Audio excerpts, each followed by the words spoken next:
ನಮಸ್ಕಾರ, ನೀವು ನೋಡ್ತಾ ಇದ್ದೀರಾ ಸ್ಪೀಡ್ ನ್ಯೂಸ್ ಕನ್ನಡ. ನಾನು ಸುಷ್ಮಿತಾ ನಟರಾಜ್. ಲೋಕಾಯುಕ್ತ ದಾಳಿ ವೇಳೆ ಮಂಡ್ಯದ ಕೆಆರ್ಪೇಟೆಯ ಖಾಸಗಿ ಸ್ಕ್ಯಾನಿಂಗ್ ಸೆಂಟರ್ಗಳಲ್ಲಿ ನಿಯಮ ಉಲ್ಲಂಘಿಸ್ತಾ ಇರೋದು ಇದೀಗ ಕಂಡು ಬಂದಿದೆ. ಹೌದು, ಇದೇ ರೀತಿಯ ಸಾಕಷ್ಟು ನಿಯಮಗಳನ್ನ ಇದೀಗ ಸ್ಕ್ಯಾನಿಂಗ್ ಸೆಂಟರ್ಗಳಷ್ಟೇ ಅಲ್ಲ, ಖಾಸಗಿ ಆಸ್ಪತ್ರೆಗಳಾಗಿರ್ಬೋದು, ಎಲ್ಲ ರೀತಿಯಲ್ಲೂ ಸಹ ಒಂದಷ್ಟು ಸೆಂಟರ್ಗಳು ಒಂದಷ್ಟು ನಿಯಮಗಳನ್ನು ಉಲ್ಲಂಘಿಸೋರೋದು ಇದೀಗ ಲೋಕಾಯುಕ್ತ ದಾಳಿ ವೇಳೆ ಇದೀಗ ಬೆಳಕಿಗೆ ಬಂದಿರುವಂಥದ್ದು. ಅದಷ್ಟೇ ಅಲ್ಲದೆ ಇದೀಗ ಸ್ಕ್ಯಾನಿಂಗ್ ಸೆಂಟರ್ಗಳಲ್ಲಿ ಅಪ್ರಾಪ್ತರನ್ನ ಸ್ಕ್ಯಾನಿಂಗ್ ಮಾಡ್ತಾ ಇರೋದು ಸಹ ಬೆಳಕಿಗೆ ಬಂದಿದೆ. ಇಲ್ಲಿ ಅಪ್ರಾಪ್ತರು ಅಂತ ತಕ್ಷಣ ಯಾರ್ಯಾರು ಅಂತ ನೋಡೋದಾಗಿರ್ಬೋದು, 16, 17, 18 ವಯಸ್ಸವರು, ಇಂತಹ ಬಾಲಕಿಯರು ಬಾಲ್ಯ ವಿವಾಹ ಆದಂತಹ ಕಾರಣ ಗರ್ಭಿಣಿಯರಾದ್ರೆ ಅಂತಹ ಅಪ್ರಾಪ್ತ ಹುಡುಗಿಯರನ್ನು ಸಹ ಇದೀಗ ಈ ಸ್ಕ್ಯಾನಿಂಗ್ ಸೆಂಟರ್ಗಳಲ್ಲಿ ಸ್ಕ್ಯಾನ್ ಮಾಡಲಾಗ್ತಾ ಇದೆ. ಇಂತಹ ನಿಯಮ ಅಥವಾ ಇಂತಹ ಒಂದಷ್ಟು ಘಟನೆಗಳು ಕಂಡು ಬಂದ್ರೆ ಅದನ್ನ ಪೊಲೀಸರಿಗೆ ಅಥವಾ ಅಲ್ಲಿರುವಂತಹ ನಿಯಮ ಅಂದ್ರೆ ಲೋಕಾಯುಕ್ತ ಇದಕ್ಕೆ ಅಧಿಕಾರಿಗಳಿಗಾದ್ರೂ ಇದನ್ನ ತಿಳಿಸ್ಬೇಕಾಗಿರುತ್ತೆ. ಆದ್ರೆ ಇಲ್ಲಿರುವಂತಹ ಖಾಸಗಿ ಸೆಂಟರ್ ಏನ್ ಮಾಡಿದೆ, ಎಲ್ಲಾ ರೀತಿಯ ನಿಯಮವನ್ನ ಉಲ್ಲಂಘಿಸಿ ಇದೀಗ ಅಪ್ರಾಪ್ತ ಗರ್ಭಿಣಿಯರಿಗೆ ಸ್ಕ್ಯಾನಿಂಗ್ ಮಾಡಿರೋದು ಲೋಕಾಯುಕ್ತ ಅಧಿಕಾರಿಗಳ ತಪಾಸಣಾ ವೇಳೆ ಬೆಳಕಿಗೆ ಬಂದಿರುವಂತದ್ದು. ಹೌದು, ಕಳೆದ 2 ದಿನಗಳಿಂದ ಲೋಕಾಯುಕ್ತ ಅಧಿಕಾರಿಗಳು ಜಿಲ್ಲೆಯಲ್ಲಿನ ಕೆಲವು ತಾಲೂಕು ಆಸ್ಪತ್ರೆಗಳು ಅದೇ ರೀತಿಯಾಗಿ ಖಾಸಗಿ ಸೆಂಟರ್ಗಳ ಮೇಲೆ ಗೌಪ್ಯವಾಗಿ ದಾಳಿಯನ್ನ ನಡೆಸಿತ್ತು, ತಪಾಸಣೆ ನಡೆಸ್ತಾ ಇದ್ರು. ಯಾವ ರೀತಿ ಅಂದ್ರೆ ಯಾವುದೇ ರೀತಿಯಲ್ಲೂ ಸಹ ತಮ್ಮ ಗುಟ್ಟನ್ನ ಬಿಟ್ಕೊಟ್ಟಿರಲಿಲ್ಲ, ಗೌಪ್ಯವಾಗಿ ಗೂಢಾಚಾರವಾಗಿ ತಮ್ಮ ತಪಾಸಣೆಯನ್ನ ನಡೆಸಿದ್ರು. ಆದ್ರೆ ಈ ವೇಳೆ ಆಸ್ಪತ್ರೆಗಳಾಗಿರ್ಬೋದು, ಸ್ಕ್ಯಾನಿಂಗ್ ಸೆಂಟರ್ಗಳಾಗಿರ್ಬೋದು ನಿಯಮ ಉಲ್ಲಂಘನೆ ಮಾಡಿರೋದು ಈ ಪ್ರಕರಣಗಳನ್ನ ಪತ್ತೆ ಹಚ್ಚಿ ಯಾವ ರೀತಿ ನಿಯಮವನ್ನ ಉಲ್ಲಂಘನೆ ಮಾಡಿದ್ದಾರೆ ಅನ್ನುವಂತಹ ಒಂದು ವರದಿಯನ್ನ ಇದೀಗ ಲೋಕಾಯುಕ್ತ ಅಧಿಕಾರಿಗಳು ಸಿದ್ಧಪಡಿಸಿದ್ದಾರೆ.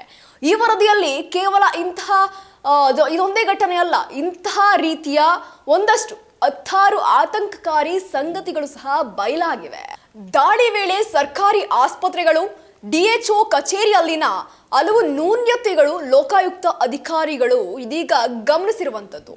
ಇದೇ ರೀತಿಯಾಗಿ ಅವರು ಗಮನಿಸಿರುವಂತಹ ಒಂದಷ್ಟು ತೊಂದರೆಗಳು, ಸಮಸ್ಯೆಗಳನ್ನ ಇದೀಗ ವರದಿಯಲ್ಲಿ ನಮೂದಿಸಿದ್ದಾರೆ. ಇನ್ನು ಪಿಸಿ ಅಂಡ್ ಪಿಎನ್ಡಿಸಿ ಕಾಯ್ದೆ ಕಾಲಂನ 8/1 ಪ್ರಕಾರ ಜಿಲ್ಲೆಯ ಎಲ್ಲ ಸ್ಕ್ಯಾನಿಂಗ್ ಸೆಂಟರ್ಗಳನ್ನ ಪ್ರತಿ 90 ದಿನಕ್ಕೊಮ್ಮೆ ಪರಿವೀಕ್ಷಣೆ ಮಾಡಬೇಕು ಅನ್ನುವಂತಹ ನಿಯಮ ಸಹ ಇದೆ. ಆದ್ರೆ ಇಲ್ಲಿ ಡಿಎಚ್ಒ ಕಚೇರಿಯಲ್ಲಿ ಯಾವುದೇ ರೀತಿ ಮಾಹಿತಿ ಸಹ ಇಲ್ಲ. ಅವರು ಉಲ್ಲೇಖಿಸಬೇಕಾಗಿರುವಂತಹ ಒಂದು ಬುಕ್ನಲ್ಲೂ ಸಹ ಯಾವುದೇ ಮಾಹಿತಿ ಇಲ್ಲ. 90 ದಿನಕ್ಕೊಮ್ಮೆ ಪರಿವೀಕ್ಷಣೆ ಮಾಡದೆ ಇವರು ಏನ್ ಮಾಡ್ತಾ ಇದ್ದಾರೆ ಅನ್ನುವಂತಹ ಪ್ರಶ್ನೆ ಇಲ್ಲಿ ಭುಗಿಲೆದ್ದಿದೆ ಅಂತಾನೆ ಹೇಳ್ಬೋದು. ಅದರ ಜೊತೆಗೆ ಪಿಸಿ ಅಂಡ್ ಪಿಎನ್ಡಿಸಿ ಕಾಯ್ದೆಯ ಪ್ರಕಾರ ಸಾಕ್ಷ್ಯಾಮ್ಯ ಪ್ರಾಧಿಕಾರಗಳಾದಂತಹ ಮಂಡ್ಯ ಮತ್ತು ಪಾಂಡವಪುರ ಉಪವಿಭಾಗ ಅಧಿಕಾರಿಗಳು ಜಿಲ್ಲೆ ವ್ಯಾಪ್ತಿಯಲ್ಲಿನ ಡಯಾಗ್ನೋಸ್ಟಿಕ್ ಸೆಂಟರ್ ಅಥವಾ ಒಂದಷ್ಟು ಸ್ಕ್ಯಾನಿಂಗ್ ಸೆಂಟರ್ಗಳ ನಿಯಮಿತವಾಗಿ ಭೇಟಿ ನೀಡಬೇಕು, ಪರಿಶೀಲನೆ ಮಾಡಬೇಕು ಅನ್ನುವಂತಹ ನಿಯಮ ಇದೆ. ಆದ್ರೆ ಇಲ್ಲಿ ಯಾವುದೇ ರೀತಿ ಪರಿಶೀಲನೆ ನಡೆದಿಲ್ಲ. ಇಂತಹ ಘಟನೆಗಳು ಇದೀಗ ಬೆಳಕಿಗೆ ಬಂದಿದೆ ಎಂದು ವರದಿಯಲ್ಲಿ ನಮೂದಿಸಿ ಉಪವಿಭಾಗ ಅಧಿಕಾರಿಗಳು ಸಹ ಇದೀಗ ಹೊಣೆಗಾರನಾಗಿ ಮಾಡಲಾಗಿರುವಂಥದ್ದು. ಇನ್ನು ಗರ್ಭಿಣಿಯರು ಅಪ್ರಾಪ್ತರ ಎಂದು ತಿಳಿದ್ರೂ ಸಹ ಸ್ಥಳೀಯ ಪೊಲೀಸರಿಗೆ ಯಾವುದೇ ರೀತಿ ಮಾಹಿತಿ ನೀಡದಿರುವುದು ಇದೀಗ ಸ್ಕ್ಯಾನಿಂಗ್ ಸೆಂಟರ್ಗಳ ಒಂದಷ್ಟು ತಪ್ಪುಗಳನ್ನ ಎತ್ತಿ ತೋರಿಸ್ತಾ ಇದೆ. ಇದೀಗ ಸ್ಕ್ಯಾನಿಂಗ್ ಸೆಂಟರ್ಗಳ ವಿವರಗಳನ್ನು ಸಹ ಇದೀಗ ನಮೂದಿಸಿದ್ದಾರೆ ಅಂತಾನೆ ಹೇಳ್ಬೋದು. ಇದು ಒಂದಷ್ಟು ಸ್ಕ್ಯಾನಿಂಗ್ ಸೆಂಟರ್ಗಳ ಹಣೆಬರಹ ಅಲ್ಲ, ಸಾಕಷ್ಟು ಸ್ಕ್ಯಾನಿಂಗ್ ಸೆಂಟರ್ಗಳು ಇಂತಹ ರೀತಿಯ ತಪ್ಪುಗಳನ್ನ ಮಾಡ್ತಾ ಇದೆ ಅನ್ನೋದಕ್ಕೆ ಇದೊಂದು ಉದಾಹರಣೆ.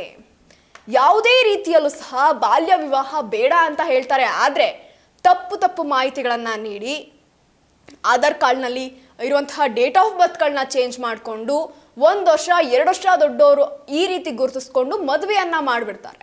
ಆದರೆ ಇದೀಗ ಸ್ಕ್ಯಾನಿಂಗ್ ಸೆಂಟರ್ಗೆ ಹೋದಾಗ ಒಂದಷ್ಟು ಪರಿಶೀಲನೆಯನ್ನ ನಡೆದಾಗ ಸ್ಕ್ಯಾನಿಂಗ್ ಮಾಡಬೇಕಾದ್ರೆ ಅವರ ಗರ್ಭಧಾರಣೆ ಯಾವ ರೀತಿ ಇದೆ, ಅವರ ಗರ್ಭ ಯಾವ ರೀತಿ ಇದೆ ಎಲ್ಲವನ್ನೂ ಸಹ ಗಮನಿಸಿದಾಗ ಅವ್ರಿಗೆ ಗೊತ್ತಾಗುತ್ತೆ ಅಲ್ವಾ. ಇಂತಹ ವಿಚಾರವನ್ನ ಯಾಕೆ ಪೊಲೀಸರಿಗೆ ತಿಳಿಸಿಲ್ಲ ಎನ್ನುವಂತಹ ಮಾಹಿತಿ ಇದೀಗ ಮೂಡ್ತಾ ಇರುವಂತಹ ಪ್ರಶ್ನೆ. ಇದಾಗಿತ್ತು ಈ ಕ್ಷಣದ ಸುದ್ದಿ. ಮತ್ತಷ್ಟು ಅಪ್ಡೇಟ್ಸ್ಗಾಗಿ ನೀವು ನೋಡ್ತಾ ಇರಿ ಸ್ಪೀಡ್ ನ್ಯೂಸ್ ಕನ್ನಡ. ಸುದ್ದಿ ನಿಮ್ಮದು, ವೇಗ ನಮ್ಮದು.